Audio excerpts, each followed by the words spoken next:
But I lost my train of thought. Google interrupted my video, stopped it. So I'll have to edit this together somehow. I don't know. I'm still new to all this. I don't really know the editing software that well, so it may look a little retarded. Can't help it. Sorry, guys. Anyway, let's move off of that, because we could talk about that subject for the next 200 years and still not get nothing done with that. We all know Obamacare sucks. We all know health care sucks in this country. You know, it's a fact of life. We deal with it. Let's talk about this clock boy. Yeah, there you go. Sand potato number one, DV Dan. How are you going to take a Muslim child, have him strip the guts out of a digital alarm clock, stick them in a pencil box, stick a wire or stick a cable coming out of it, and have him take it to school? What happens? The school suspends him before the family even talks to the police, the school district, anything to figure out what's going on, why this kid wanted to do this. They're in the meeting with the press. Now, the kid gets locked up, which he, by all rights, should have.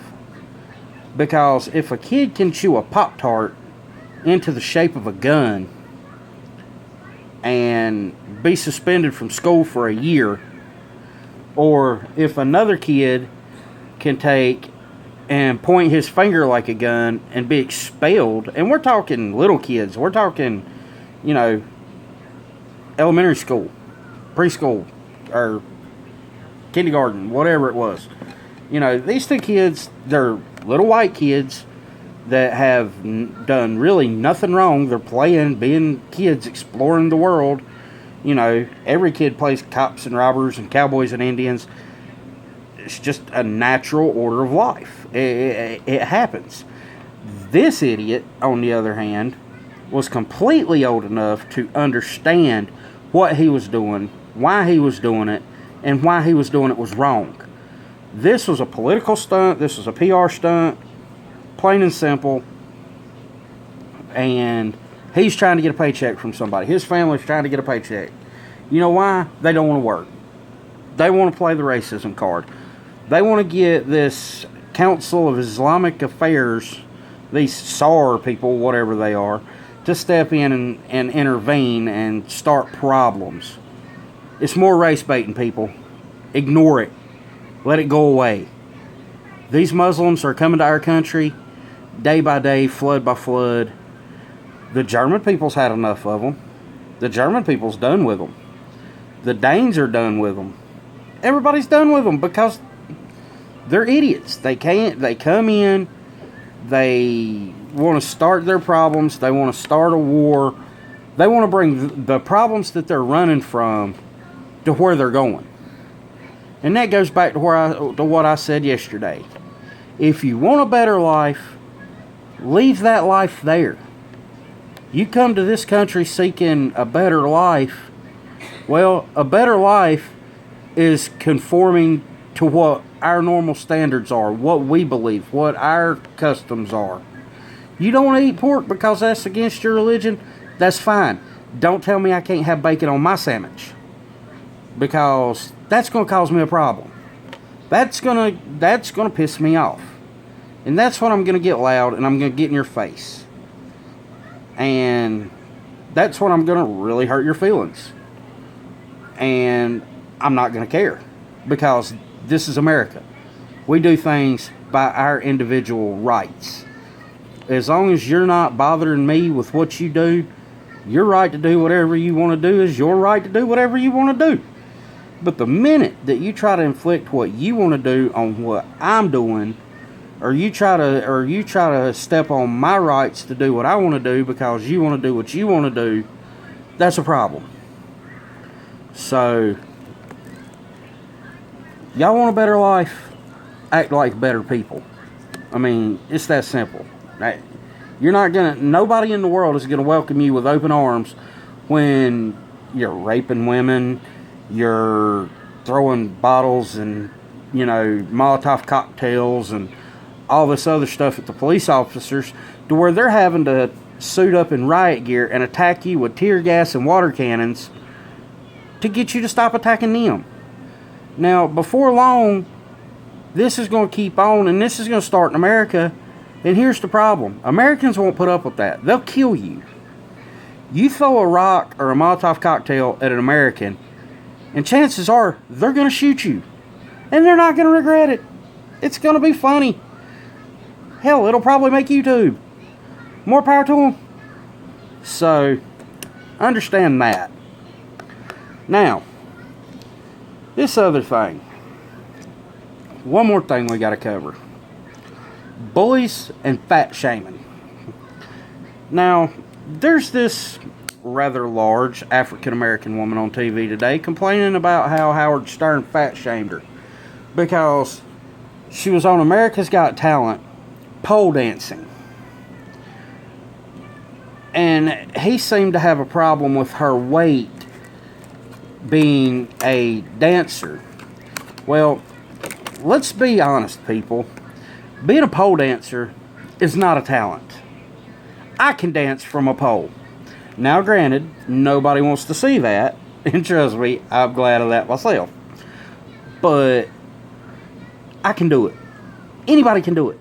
It's not a special talent. It's a skill that you can learn. And if you're 268 pounds and a woman, don't nobody want to see that swinging from a pole. I mean, there's limits to everything, people.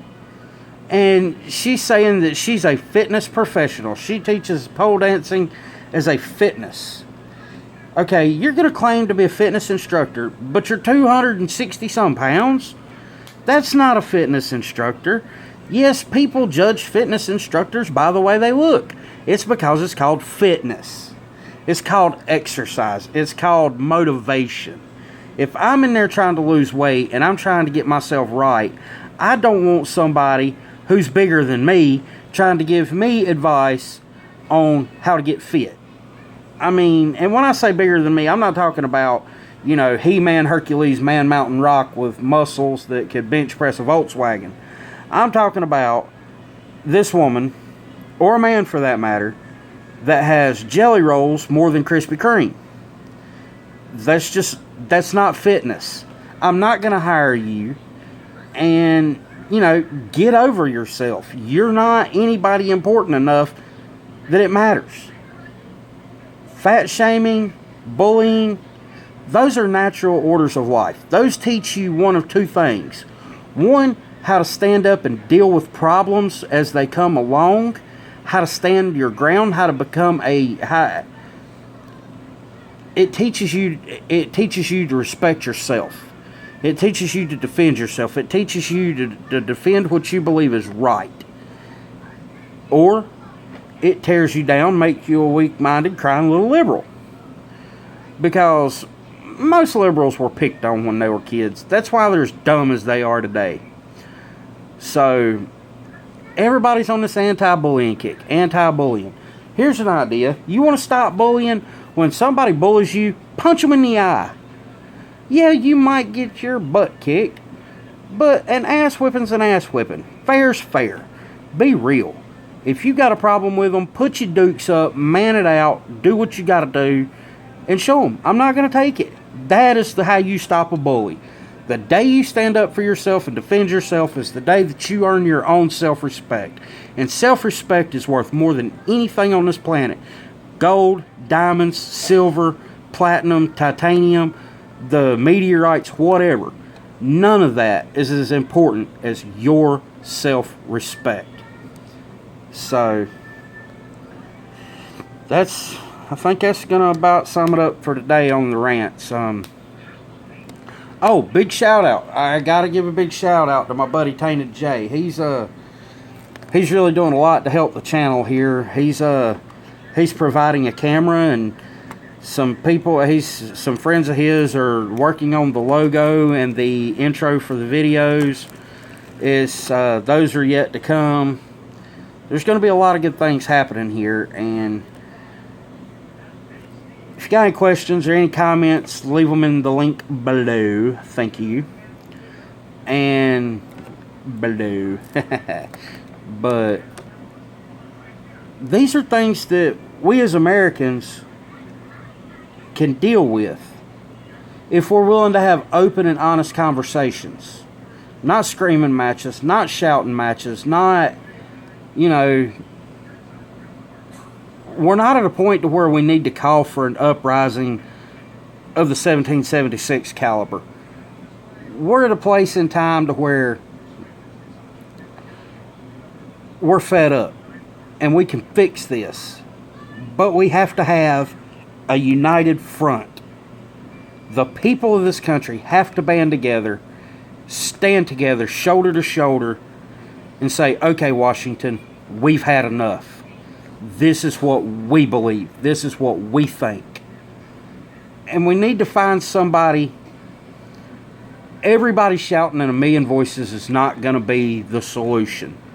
You need one person, and only one person, to speak for everybody.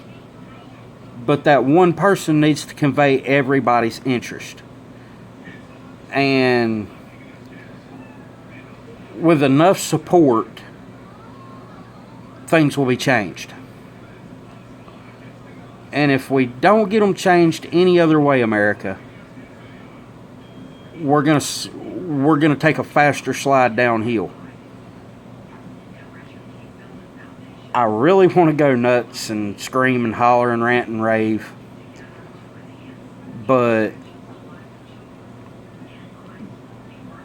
calmness before the storm. After getting several complaints and requests, you know, basically some of the things is, hey, love the videos, but the language is a little rough. Could you please tone it down a little bit, but keep the message? I'm toning it down and I'm keeping the message. I can't guarantee that that'll be the way every time, because there are some hot button issues that really get under my collar, and, well, I have a tendency to engage my mouth and my heart with my intellect before I engage my reasoning. So, you're going to have that.